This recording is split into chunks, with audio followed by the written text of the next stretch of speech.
When Benjamin Franklin exited the Constitutional Convention, he was asked by a woman, "Sir, what have you given us?" His immediate response was, "A republic, ma'am, if you can keep it." Yet most Americans today have been persuaded that our nation's governmental system is a democracy and not a republic. The difference between these two is essential in understanding Americanism and the American system. Before we discuss political systems, however, it's helpful to address the confusion that has been spread about the political spectrum. Many have been led to believe that the political spectrum places groups such as communists on the far left, fascists or dictators on the far right, and political moderates or centrists in the middle. However, a more accurate political spectrum will show government having zero power on the far right to having 100% power on the far left. At the extreme right, there is no government.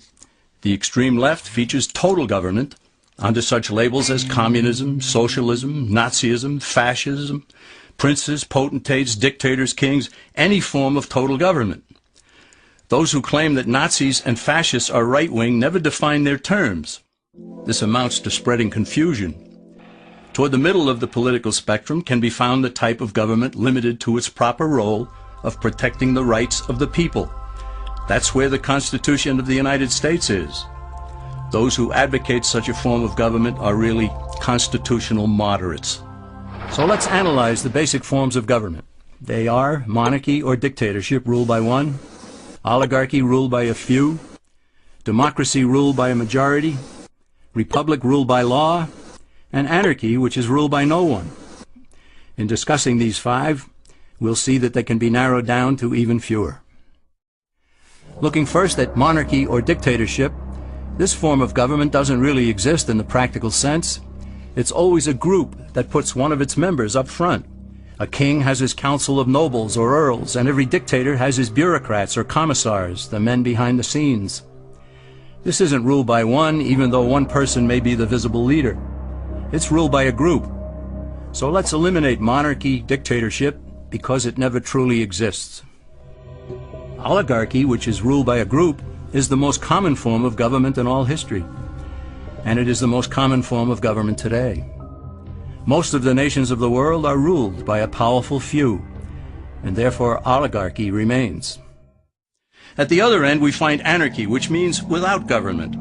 Some people have looked over history and found that many of its worst crimes were committed by governments.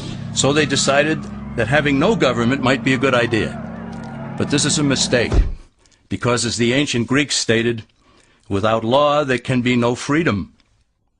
Our founding fathers agreed and held that some amount of government is a necessary force in any civilized, orderly society. In a state of anarchy, however, everyone has to guard life, liberty, and property, and the lives of family members. Everyone must be armed, and movement is severely restricted because one's property has to be protected at all times. Civilized people have always hired someone to do the guarding, a sheriff, a police force, or some branch of government. Once law enforcement was in place, the people were freer. They could leave their property, work in the fields, and so on. In short, the proper amount of government makes everyone freer. There are some who advocate anarchy, however, not because they want no government, but because they don't like what they have. They use anarchy as a tool for revolutionary change. The condition of anarchy is very much like a vacuum where something rushes in to fill it. These calculating anarchists work to break down the existing government with rioting, killing, looting, and terrorism. Tragically, the people living in such chaos often go to those best able to put an end to it and beg them to take over and restore order. And who is best able to put an end to the chaos?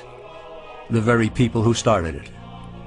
The anarchists who created the problem then create a government run by them, an oligarchy, where they have total power. This is exactly what happened in Russia that led to Lenin taking total power, and in Germany where Hitler's brown shirts created the chaos that brought him to power. But anarchy isn't a stable form of government. It's a quick transition from something that exists to something desired by the power-hungry. It's a temporary condition, and because it isn't permanent, we eliminate it as well. The word democracy comes from two Greek words, demos, meaning people, and kratein, meaning to rule. Democracy, therefore, means the rule of the people, majority rule. This, of course, sounds good, but suppose the majority decides to take away one's home, or business, or children. Obviously, there has to be a limit. The flaw in democracy is that the majority isn't restrained. If more than half the people can be persuaded to want something in a democracy, they rule. What about republic? Well, that comes from the Latin, res meaning thing, and publica meaning public. It means the public thing, the law. A true republic is one where the government is limited by law, leaving the people alone. America's founders had a clean slate to write on. They could have set up an oligarchy. In fact, there were some who wanted George Washington to be their king. But the founding fathers knew history, and they chose to give us the rule of law in a republic, not the rule of a majority in a democracy. Why? Let's demonstrate the difference in the setting of the Old West. Consider a lynch mob in a democracy. 35 horseback riders chase one lone gunman. They catch him, and they vote 35-1 to hang him. Democracy has triumphed, and there's one less gunman to contend with. Now consider the same scenario in a republic. The 35 horseback riders catch the gunman and vote 35-1 to hang him, but the sheriff arrives, and he says, "You can't kill him. He's got his right to a fair trial." So they take the gunman back to town. A jury of his peers is selected, and they hear the evidence and the defense, and they decide if he shall hang. Does the jury even decide by majority rule? No, it has to be unanimous or he goes free. The rights of the government aren't subject to majority rule but to the law. This is the essence of a republic. Many Americans would be surprised to learn that the word democracy does not appear in the Declaration of Independence or the U.S. Constitution, nor does it appear in any of the constitutions of the 50 states. The founders did everything they could to keep us from having a democracy. James Madison, rightly known as the father of the Constitution, wrote in essay number 10 of the Federalist Papers, "Democracies have ever been spectacles of turbulence and contention, have ever been found incompatible with personal security or the rights of property, and have in general been as short in their lives as they have been violent in their deaths." Alexander Hamilton agreed, and he stated, "We are a republican government. Real liberty is never found in despotism or in the extremes of democracy." Samuel Adams, a signer of the Declaration of Independence, stated, "Democracy never lasts long. It soon wastes, exhausts, and murders itself." The founders had good reason to look upon democracy with contempt, because they knew that the democracies in the early Greek city-states produced some of the wildest excesses of government imaginable. In every case, they ended up with mob rule, then anarchy, and finally tyranny under an oligarchy. During that period in Greece, there was a man named Solon, who urged creation of a fixed body of law not subject to majority whims. But where the Greeks never adopted Solon's wise counsel, the Romans did. Based on what they knew of Solon's laws, they created the 12 tables of the Roman law, and in effect built a republic that limited government power and left the people alone. Since government was limited, the people were free to produce, with the understanding that they could keep the fruits of their labor. In time, Rome became wealthy and the envy of the world. In the midst of plenty, however, the Roman people forgot what freedom entailed. They forgot that the essence of freedom is the proper limitation of government. When government power grows, people freedom recedes.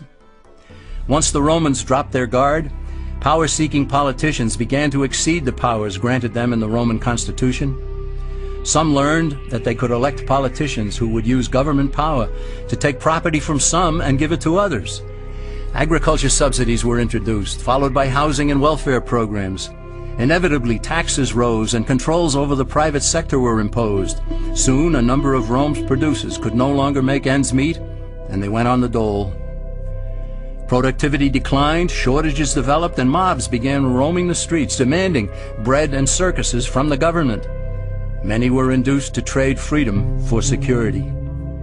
Eventually, the whole system came crashing down. They went from a republic to a democracy, and ended up with an oligarchy under a progression of the Caesars.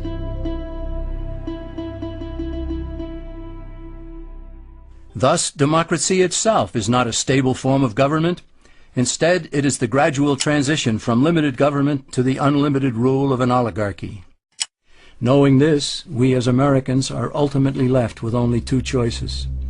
We can keep our republic, as Franklin put it, or we will inevitably end up with an oligarchy, a tyranny of the elite.